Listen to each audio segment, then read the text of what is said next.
ನೋಡೋಣ. ಹಣ್ಣು ಕಟ್ ಮಾಡೋಣ.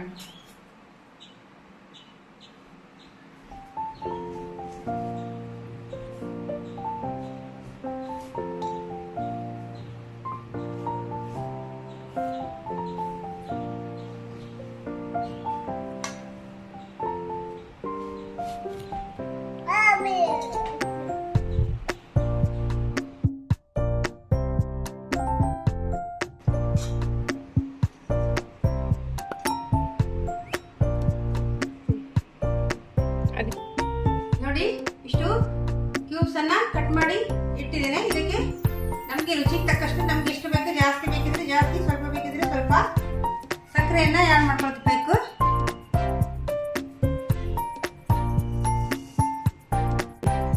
ನಾನು ಇದು ವಾಟರ್ ಮೆಲನ್ ಅನ್ನ ಕ್ಯೂಬ್ಸ್ ರೀತಿಯಲ್ಲಿ ಕಟ್ ಮಾಡಿ ಇಟ್ಕೊಂಡಿದ್ದೇನೆ. ಇದು ನನಗೆ ಟಾಪಿಂಗ್ಸ್ಗೆ ಹಾಕ್ಲಿಕ್ಕೆ ಬೇಕು, ಅದಕ್ಕೋಸ್ಕರ ಈ ರೀತಿ ನಾನು ಕಟ್ ಮಾಡಿ ಇಟ್ಕೊಂಡಿದ್ದೇನೆ.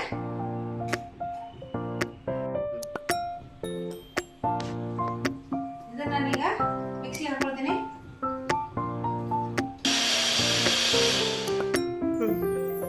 ಈಗ ಮಿಕ್ಸಿ ಮಾಡ್ಕೊಂಡೆ. ಈಗ ಈ ತರ ಒಂದು ದೊಡ್ಡ ಕಣ್ಣಿದು ಜಾಲರಿ ತಗೊಂಡು ಸೂಸ ತಗೊಂಡು ಈ ತರ ಹಾಕೊಂಡು ಸೋಸ್ಕೋಬೇಕು ನೋಡಿ. ಈಗ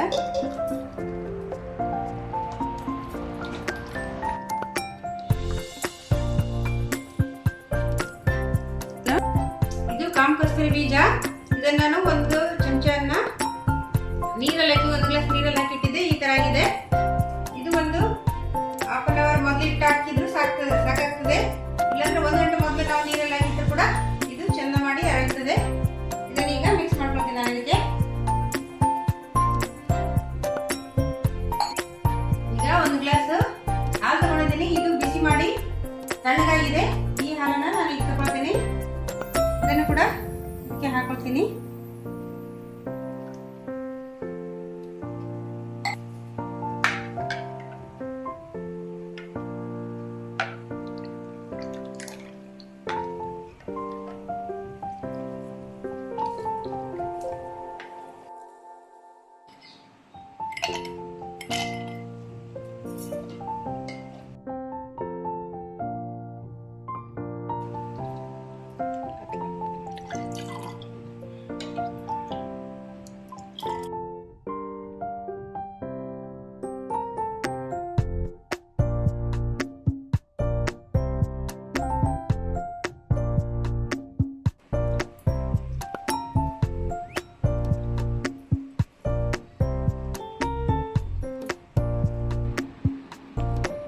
ಈಗ ರೆಡಿ ಆಯ್ತು. ನೋಡ್ಲಿಕ್ಕೆ ಕೂಡ ಚೆನ್ನಾಗಿದೆ, ಟೇಸ್ಟ್ ಕೂಡ ಸೂಪರ್ ಆಗಿ ಬಂದಿದೆ. ನೋಡ್ತೀನಿ ಈಗ ಟೇಸ್ಟ್ ಮಾಡಿ. ಅದ್ಭುತ, ಅಷ್ಟು ಟೇಸ್ಟಿಯಾಗಿ ಬಂದಿದೆ. ಮತ್ತೆ ನಾವು ಈಗ ಬಿಸಿಲಿಗೆ ಬಾಡಿ ಎಲ್ಲ ಹೀಟ್ ಆಗೋದಲ್ವಾ, ಇದನ್ನು ಕುಡಿದ್ರೆ ಉಂಟಲ್ಲ ತುಂಬಾ ಬಾಡಿ ಕೂಲ್ ಆಗ್ತದೆ ಒಮ್ಮೆಗೆ. ಕಾಮಕಸ್ತೂರಿ ಬೀಜ ಹಾಕಿದೀವಿ, ಮತ್ತೆ ಹಾಲು ಹಾಕಿದೀವಿ, ಮತ್ತೆ ಕಲ್ಲಂಗಡಿ ಹಣ್ಣನ್ನ ಹಾಕಿದೀವಿ, ವಾಟರ್ ಮೆಲನ್ ಅನ್ನ, ಮತ್ತೆ ಶುಗರ್ ಹಾಕಿದೀವಿ, ಮತ್ತೆ ಐಸ್ ಕ್ಯೂಬ್ ಹಾಕಿದ್ದೇವೆ. ತುಂಬಾ ಟೇಸ್ಟಿಯಾಗಿ ಬಂದಿದೆ ಇದು ಗೈಸ್. ಒಮ್ಮೆ ಟ್ರೈ ಮಾಡಿ, ಮತ್ತೆ ಹೇಗೆ ಬಂತಂತ ಕಮೆಂಟ್ ಮಾಡಿ. ಇದು ತುಂಬಾ ಬಾಡಿಗೆ ಹೀಟ್ ಆಗ್ತದಲ್ವಾ, ಕೂಲ್ ಮಾಡ್ಲಿಕ್ಕೆ 1 ಗಂಟೆಯೊಳಗೆ ಕೂಲ್ ಆಗ್ತದೆ. ಅಷ್ಟು ಒಂದು ಹೆಲ್ತಿ ಡ್ರಿಂಕ್ ಇದು. ನೀವು ಒಮ್ಮೆ ಟ್ರೈ ಮಾಡಿ, ಹೇಗೆ ಬಂತಂತ ಕಮೆಂಟ್ ಮಾಡಿ. Thank you for watching. ಸರಿ, ಫೋಟೋ ತೆಗಿತು.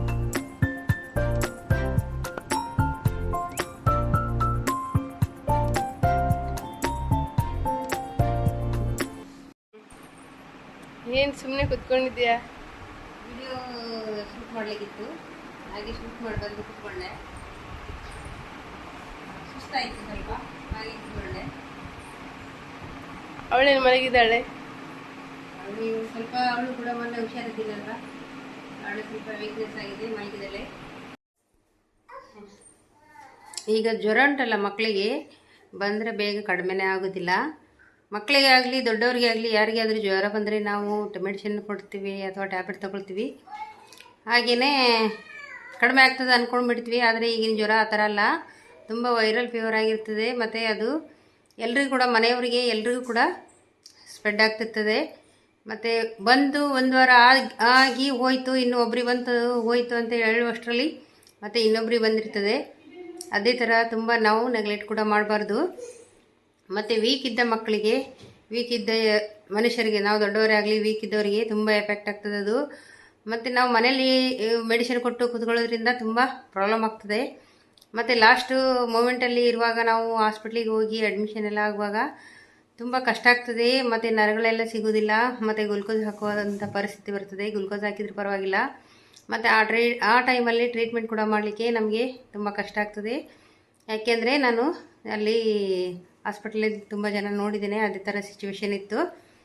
ಹಾಗೆ ತುಂಬ ಸೀರಿಯಸ್ ಕೂಡ ಇತ್ತು. ಒಂದು ಮಗುವಿಗಂತೂ ತುಂಬ ಪ್ರಾಬ್ಲಮ್ ಆಗಿ ಜ್ವರ ಎಲ್ಲ ತಲೆಗೇರಿ ಲಾಸ್ಟಿಗೆ ಇದು ಗ್ಯಾರಂಟಿ ಇಲ್ಲ ಅಂತೆಲ್ಲ ಹೇಳಿದ್ರಂತೆ. ಹಾಗಾಗಿ ಅವರು ಚಿಕ್ಕಮಗಳೂರಿನವರು ಆಮೇಲೆ ICU ಹಾಕಿ ವೆಂಟಿಲೇಟ್ರಲ್ಲೆಲ್ಲ ಇಟ್ಟು, ಮತ್ತು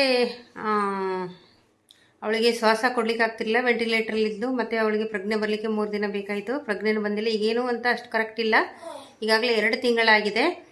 ಆದರೆ ಅವಳಿಗೆ ಅನ್ನ ನೀರು ಏನು ಕೊಡಲಿಕ್ಕಾಗೋದಿಲ್ಲ. ಗಂಟ್ಲಲ್ಲಿ ಓಪನ್ ಮಾಡಿ ಗಂಟ್ಲಲ್ಲಿ ಎಲ್ಲದರಿಂದ ಜ್ಯೂಸು, ನೀರು ಎಲ್ಲ ಮೆಡಿಷನ್ನು ಗಂಟ್ಲಿಂದನೇ ಕೊಡ್ತಾರೆ. ಅದು ಜ್ವರದಿಂದ ಇಷ್ಟೆಲ್ಲ ಪ್ರಾಬ್ಲಮ್ ಆಗ್ತದೆ ಅಂತ ಹೇಳಿ ಗೊತ್ತಿರಲಿಲ್ಲ. ನಾವು ಕೂಡ ಫಸ್ಟ್ ಅನುಭವ ಆಯಿತು. ಹಾಗಾಗಿ ಯಾರಿಗಾದರೂ ಜ್ವರ ಏನಾದರೂ ಬಂದರೆ ಯಾರು ಕೂಡ ನೆಗ್ಲೆಕ್ಟ್ ಮಾಡಬೇಡಿ. ಎಲ್ರಿಗೂ ಗೊತ್ತಿರೋ ವಿಷಯನೇ, ಆದರೂ ಕೂಡ ನನ್ನ ಅನುಭವ ಒಂದು, ನಾನು ನೋಡಿದ ಒಂದು ಗುರ್ತದವರು, ಹಾಗೆ ನಾನು ನೋಡಿದ್ದ ಒಂದು ಅನುಭವದ ಪ್ರಕಾರ ನಾನು ಹೇಳೋದು. ಈಗಿದ್ದು ಜ್ವರ ಎಲ್ಲರಿಗೂ ಹೆಚ್ಚಾಗಿ ಜ್ವರ ಉಂಟು. ವೆದರ್ ಕೂಡ ಅಷ್ಟೊಂದು ಸರಿಯಾಗಿಲ್ಲ. ಮತ್ತು ಈ ಬಿಸಿಲಿಗೆಲ್ಲ ಮಕ್ಕಳೆಲ್ಲ ಬೇಗ ಸುಸ್ತಾಗಿ ಬಿಡ್ತಾರೆ.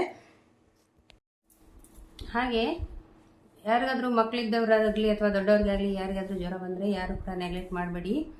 ತುಂಬ ಪ್ರಾಬ್ಲಮ್ ಆಗ್ತದೆ. ದೊಡ್ಡವರಾಗಲಿ ಚಿಕ್ಕವ್ರಿಗೆ ಆಗಲಿ ಯಾರಿಗೂ ಸಹಿಸ್ಕೊಳ್ಳೋಷ್ಟು ಇರೋದಿಲ್ಲ. 1-2 ದಿನ ಜ್ವರ ಕಡಿಮೆ ಆಗೋದಿಲ್ಲ ಅಂತ ಗೊತ್ತಾದರೆ 3ನೇ ದಿನಕ್ಕೆ ಅಡ್ಮಿಟ್ ಮಾಡಲೇಬೇಕು. ಯಾಕೆ ಅಂದರೆ ಇವತ್ತಿಂದು ಜ್ವರ ಹಾಗೆ ಇರ್ತದೆ. ಮತ್ತು ಆ್ಯಂಟಿಬಯೋಟಿಕ್ ಕೊಡೋದು ಜ್ವರ ಅಂತ ಕಡಿಮೆನೇ ಆಗೋದಿಲ್ಲ. ವೈರಲ್ ಫೀವರ್ ಅಂತ ಎಲ್ಲ ಕಡೆಯೂ ಇರ್ತದೆ. ಹಾಗೆ ಯಾರು ಕೂಡ ಎಲ್ಲರಿಗೂ ಗೊತ್ತಿರ್ತದೆ ಜ್ವರದ ಬಗ್ಗೆ, ಆದರೆ ಇಷ್ಟು ಒಂದು ಲೆವೆಲಿಗೆ ಹೋಗ್ತದೆ ಅಂತೇಳಿ ನನಗೆ ಗೊತ್ತಿರಲಿಲ್ಲ. ನನ್ನ ಒಂದು ಕಣ್ಣಿಂದ ನೋಡಿದ್ದಿದ್ದು. ಹಾಗೆ ಎಲ್ಲ ಪ್ರಾಬ್ಲಮ್ ಇರ್ತದೆ ಮನೆಯಲ್ಲಿ. ನಮಗೆ ಎಷ್ಟು ಆರೋಗ್ಯ ಇಂಪಾರ್ಟೆಂಟ್ ಅಂದರೆ ಎಲ್ರಿಗೂ ಕೂಡ ಹಾಗೆಯೇ ನಾವು ದುಡ್ಡು ಮತ್ತು ಗಳಿಸ್ಬೋದು ಕೂಡ, ಮತ್ತು ಏನನ್ನು ಕೂಡ ಮತ್ತು ನಮ್ಮ ಜೀವಂತವಾಗಿದ್ದರೆ ಅಥವಾ ನಮ್ಮ ಆರೋಗ್ಯ ಇದ್ದರೆ ದುಡಿಬೋದು, ಅಥವಾ ಏನು ಕೂಡ ನಮಗೆ ಬೇಕಾಗಿದ್ದು ಮಾಡ್ಕೋಬೋದು. ಆದರೆ ಹಾಗೆ ನಾವು ತಿನ್ನೋ ಫುಡ್ಡಾಗಲಿ ಅಥವಾ ನಿದ್ದೆ ಆಗಲಿ ಮತ್ತು ನಮ್ಮ ಆರೋಗ್ಯದ ಬಗ್ಗೆ ಆಗಲಿ ನಾವು ಸ್ವಲ್ಪ ಆದರೂ ಗಮನ ಕೊಡಬೇಕಾಗ್ತದೆ. ಯಾಕೆಂದರೆ ಇವತ್ತಿನ ಸಿಚುವೇಶನ್ನು, ಬಿಜಿ ಲೈಫು, ಮತ್ತು ಇವತ್ತಿನ ವೆದರು, ಇವತ್ತಿನ ಜನ ಎಲ್ಲವೂ ಕೂಡ ಡಿಫ್ರೆಂಟ್ ಆಗಿದೆ. ಮೊದಲಿನ ಥರ ಯಾವುದೂ ಇಲ್ಲ. ಎಲ್ಲವೂ ಕೂಡ ಫುಡ್ಗಳಲ್ಲಿ ಕೂಡ ಯಾವುದು ಕೂಡ ಒಂದು ನಮಗೆ ಆರ್ಗ್ಯಾನಿಕ್ ಆಗಿ ಅಥವಾ ಒರಿಜಿನಲ್ ಆಗಿ ಯಾವುದು ಸಿಗೋದಿಲ್ಲ ಹೊರಗಡೆಯಿಂದ ತಂದರೆ.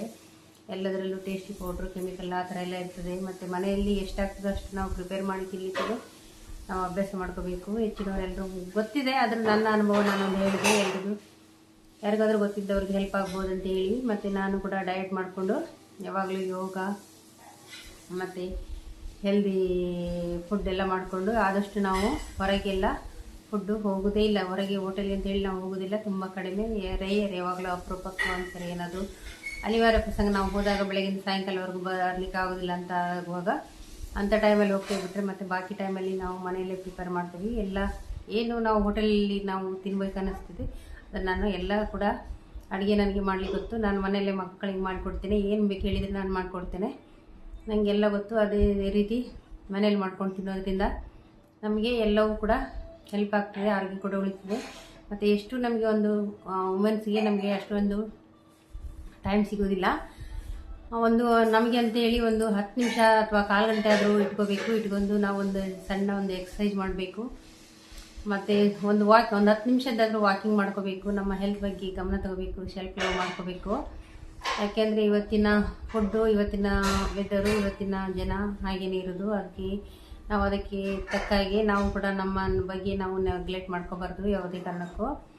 ಸೆಲ್ಫ್ ಲವ್ ಅಂತ ಹೇಳಿ ನಾವು ಮಾಡ್ಕೋಬೇಕು. ನಮ್ಮ ದೇಹದ ಪ್ರತಿಯೊಂದು ಭಾಗನೂ ನಾವು ಎಲ್ಲಕ್ಕೂ ಇಂಪಾರ್ಟೆಂಟ್ ಕೊಡಬೇಕು. ಮತ್ತು ಪ್ರಾಬ್ಲಮ್ ಆದಮೇಲೆ ಅಯ್ಯೋ ಹಾಗೆ ಮಾಡಬಾರ್ದು ಹೀಗೆ ಮಾಡಬಾರ್ದು ಅಂತ ಹೇಳಿದ ಮೇಲೆ ಏನು ಪ್ರಯೋಜನ ಇಲ್ಲ. ಹಾಗಾಗಿ ಮೊದಲೇ ನಾವು ಎಷ್ಟಾಗ್ತದೆ ಅಷ್ಟು ಮನೆಯಲ್ಲಿ ಫುಡ್ ರೆಡಿ ಮಾಡಿಕೊಂಡು ತಿಂದು ಆಮೇಲೆ ಮನೆಯಲ್ಲೇ ಸ್ವಲ್ಪ ಒಂದು 10 ನಿಮಿಷ ಆಗಲಿ ಒಂದು ಎಕ್ಸಸೈಸ್ ಮಾಡೋಕ್ಕಾಗುತ್ತೆ, ವಾಕಿಂಗ್ ಆದರೂ ಮಾಡಿಕೊಂಡು ಮತ್ತು ಹೆಲ್ದಿ ಲೈಫ್ ಸ್ಟೈಲ್ ರೂಪಿಸ್ಕೊಂಡು ಹೆಲ್ದಿಯಾಗಿರ್ಬೇಕಂತ ನನ್ನ ಒಂದು ಅನುಭವ. ನನ್ನ ಅನುಭವನ ನಾನು ನಿಮಗೂ ಕೂಡ ಯೂಸ್ ಆಗ್ಬೋದು ಅಂತ ಹೇಳಿ ತಿಳಿಸ್ಕೊಟ್ಟೆ. ಹಾಗೆಯೇ ಎಲ್ರಿಗೂ ಒಳ್ಳೆಯದಾಗಲಿ ಅಂತ ಹೇಳಿ ನಾನು ಕೂಡ ಹೇಳಕ್ಕೆ ಬಯಸ್ತೀನಿ. ಹಾಗೆ ಎಲ್ರಿಗೂ ವಿಡಿಯೋ ಇಷ್ಟ ಆದರೆ ಲೈಕ್ ಮಾಡಿ, ಶೇರ್ ಮಾಡಿ. ಹ್ಯಾಪಿ ವಿಮೆನ್ಸ್ ಡೇ ಮತ್ತು ತಾಯಂದಿರ ದಿನದ ಶುಭಾಶಯಗಳು ಎಲ್ರಿಗೂ. ಮತ್ತು ಎಲ್ಲರೂ ಯಾರೆಲ್ಲ ತಾಯಂದಿರಿದ್ದೀರಿ ಎಲ್ರಿಗೂ ನನ್ನ ಕಡೆಯಿಂದ ವುಮೆನ್ಸ್ ಡೇಯ ಶುಭಾಶಯಗಳು. ಮತ್ತು ಎಲ್ರಿಗೂ ತಾಯಂದಿರಿಗೆ ತುಂಬ ಹೃದಯವಾದ ಧನ್ಯವಾದಗಳು. ವಿಡಿಯೋ ಇಷ್ಟ ಆದರೆ ಲೈಕ್ ಮಾಡಿ, ಶೇರ್ ಮಾಡಿ, ಪ್ಲೀಸ್ ಸಬ್ಸ್ಕ್ರೈಬ್ ಮಾಡಿ, ಸಪೋರ್ಟ್ ಮಾಡಿ please. Thank you for watching. ಇನ್ನು ನಿಮಗೆ ಯಾವುದಾದ್ರೂ ರೀತಿಯ ವಿಡಿಯೋಗಳು ಬೇಕಂದರೆ ನನಗೆ ಕಮೆಂಟ್ ಮಾಡಿ. ಯಾವ ರೀತಿ ವಿಡಿಯೋಗಳು ಬೇಕಂತ ಹೇಳಿ ನಿಮಗೆ ಕಮೆಂಟ್ ಮಾಡಿ, ನಾನು ಅದೇ ರೀತಿ ಮಾಡಲಿಕ್ಕೆ ಟ್ರೈ ಮಾಡ್ತೀನಿ ಕೂಡ. ನನ್ನ ಹೆಲ್ದಿ ಲೈಫ್ ಸ್ಟೈಲ್ ನಾನು ಹೆಂಗೆ ರೂಪಿಸ್ಕೊಂಡೆ, ಹೆಂಗೆಲ್ಲ ಆಯಿತು, ಎಲ್ರಿಗೂ ಅದೇ ಸಿಗಬೇಕು ಅನ್ನೋದು ಕೂಡ ನನ್ನ ಆಸೆ. ಎಲ್ಲರೂ ಕೂಡ ನಾನು ಇದು ಏಜ್ ಆದವರೇ, ನಮಗೆ ಏಜ್ ಆಗಿ ಹೋಯಿತು ಇನ್ನೇನು ಮಾಡಬೇಕು, ಎಲ್ಲ ಆಗಿ ಹೋಯಿತು ಆ ಥರ ಅಂದ್ಕೊಳ್ಳೋರು ಯಾವತ್ತೂ ಆ ರೀತಿ ಅಂದ್ಕೊಳ್ಳೋಕ್ಕೆ ಹೋಗಬಾರ್ದು. ನಮಗೆ ಎಷ್ಟೇ ಏಜ್ ಆದರೂ ಕೂಡ ನಮ್ಮ ಸೆಲ್ಫ್ ಲವ್ ಅಂತ ಹೇಳಿ ಬೇಕೇ ಬೇಕು. ನಮಗೆ ಕಡಿಮೆ ಅಂದರೂ ಒಂದು 10 ನಿಮಿಷ ಆದರೂ ನಾವು ಟೈಮ್ ಕೊಟ್ಟು ಒಂದು ಎಕ್ಸಸೈಸ್ ಅಥವಾ ವಾಕಿಂಗ್ ಅಥವಾ ಒಂದು ಯೋಗನ ಏನು ನಮ್ಮಿಂದ ಸಾಧ್ಯನೋ ಅಷ್ಟಂತರೂ ಒಂದು 10 ನಿಮಿಷ ಆದರೂ ತಾಯಂದಿರು ಮಾಡಬೇಕು. ಎಲ್ರಿಗೂ ಒಳ್ಳೆಯದಾಗಲಿ. Happy women's day. Thank you for watching.